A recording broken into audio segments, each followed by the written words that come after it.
तो नमस्कार बच्चों, आप सबका मेरी इस वीडियो में फिर से स्वागत है। तो उम्मीद करता हूं कि आप लोग इसके पहले जो मैंने वीडियो बनाई थी सर्व शब्द के लिए, उसके रूपों को मैंने तुलनात्मक अध्ययन करके दिखाया था, उसको आप लोग ज़रूर देख लिए होंगे। क्योंकि अभी हम लोग इदम शब्द का रूप देखने जा रहे हैं। इदम शब्द को आपको समझने में तभी आसानी होगी जब आपको सर्व शब्द का रूप अच्छी तरह से याद हो गया होगा। अगर आपको सर्व शब्द का यह रूप याद हो गया है तो इसके रूप को याद करने में बहुत आसानी होगी। इसलिए मैं उम्मीद करता हूं कि आप लोग इसके पहले की वीडियो को ठीक प्रकार से देख लिए होंगे और उसको याद कर लिए होंगे। तो आइए हम लोग इस वीडियो में इदम शब्द का रूप देखें। जो इदम शब्द होता है इसका अर्थ होता है यहाँ। इदम शब्द का भी रूप तीनों लिंगों में चलता है, पुल्लिंग में भी, नपुंसक लिंग और स्त्रीलिंग, तीनों लिंगों में इसके रूप चलते हैं। तो यहाँ पर जो पुल्लिंग का रूप है उसको देखते हैं। अयम, इमो, इमे, इमम, इमो, इमान, अनेन, आभ्याम, एभिः, अस्मै, आभ्याम, एभ्यः, अस्मात्, आभ्याम, एभ्यः, अस्य, अनयोः, एषाम्, अस्मिन्, अनयोः, एषु। और नपुंसक लिंग में इदम, इमे, इमानि, इदम, इमे, इमानि, अनेन, आभ्याम, एभिः, अस्मै, आभ्याम, एभ्यः, अस्मात्, आभ्याम, एभ्यः, अस्य, अनयोः, एषाम्, अस्मिन्, अनयोः, एषु। मतलब यहाँ पर देखिए पुल्लिंग और नपुंसक लिंग के तृतीय विभक्ति से लेकर के सप्तमी विभक्ति तक सारे रूप समान हैं। इसी प्रकार से सर्वनाम सर्व शब्द का जो हमने रूप बताया था उसमें भी तृतीय विभक्ति से लेकर के सप्तमी विभक्ति तक के सारे रूप पुल्लिंग और नपुंसक लिंग के सारे रूप एक दूसरे के समान थे। अंतर सिर्फ यहाँ पर प्रथमा विभक्ति और द्वितीय विभक्ति का रहता है। और प्रथमा विभक्ति में, द्वितीय विभक्ति में भी जो नपुंसक लिंग का रूप होता है ये दोनों बिल्कुल एक दूसरे के समान होते हैं। इदम, इमे, इमान, इदम, इमे, इमान। तो नपुंसक लिंग का रूप आपको याद करने की आवश्यकता नहीं होती, सिर्फ और सिर्फ प्रथमा विभक्ति का रूप याद करने की जरूरत पड़ती है। इदम, इमे, इमान, इदम, इमे, इमान। तो पुल्लिंग में रूप देखते हैं। यहाँ पर अयम है, यहाँ पर इमम है, अनेन, अस्मै, अस्मात्, अस्य, अस्मिन्। और सर्व शब्द का रूप जब हमने याद किया था वहाँ पर क्या था?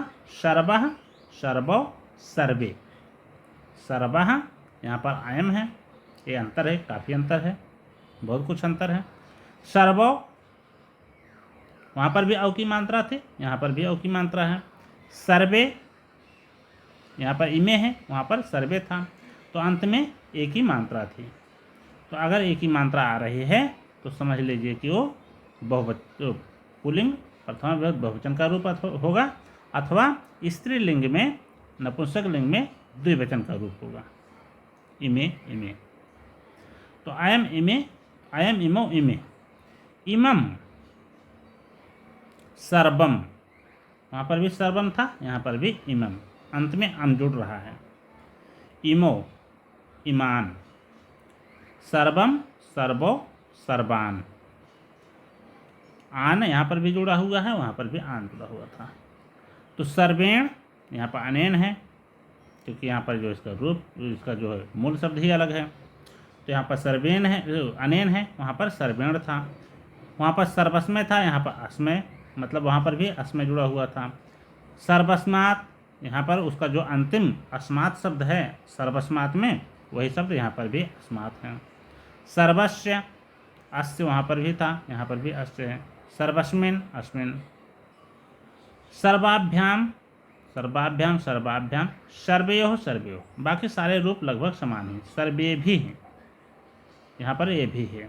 मतलब सर्व शब्द का जो अंतिम पार्ट होता है, अंतिम भाग होता है, वही यहाँ पर सारा कुछ इदम शब्द के रूप में होता है।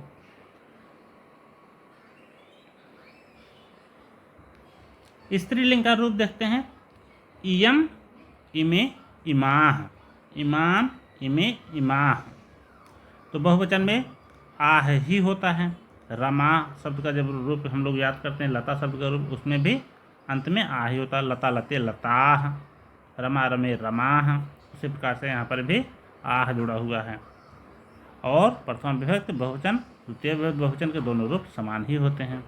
तो यहाँ पर इयम इमे इमाह, इमाम इमे इमाह, अनया आभ्याम आभि, यह शब्द समान है। अनया, सर्वया, सर्वस्यै, अस्यै, अस्यै जो सर्वस्यै का अंतिम भाग था, सर्व अस्यै, सर्वस्यै, तो यहाँ पर भी अस्यै वही है। सर्वस्या, अस्या वहाँ पर था, यहाँ पर भी अस्या है, यहाँ पर भी अस्या। सर्वस्याम, सर्वस्याम का जो अंतिम भाग अस्याम जुड़ा हुआ था, यहाँ पर भी वही अस्याम लगा हुआ है।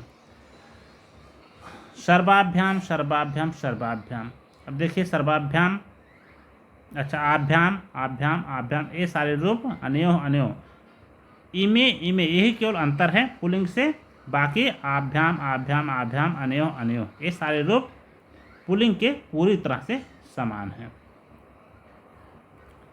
बाकी बहुवचन में यहाँ पर आभि है, आभ्या, आभ्या, आसाम, आशु, यहाँ पर पुल्लिंग और स्त्रीलिंग के रूप में पूरी तरह से भिन्नता है।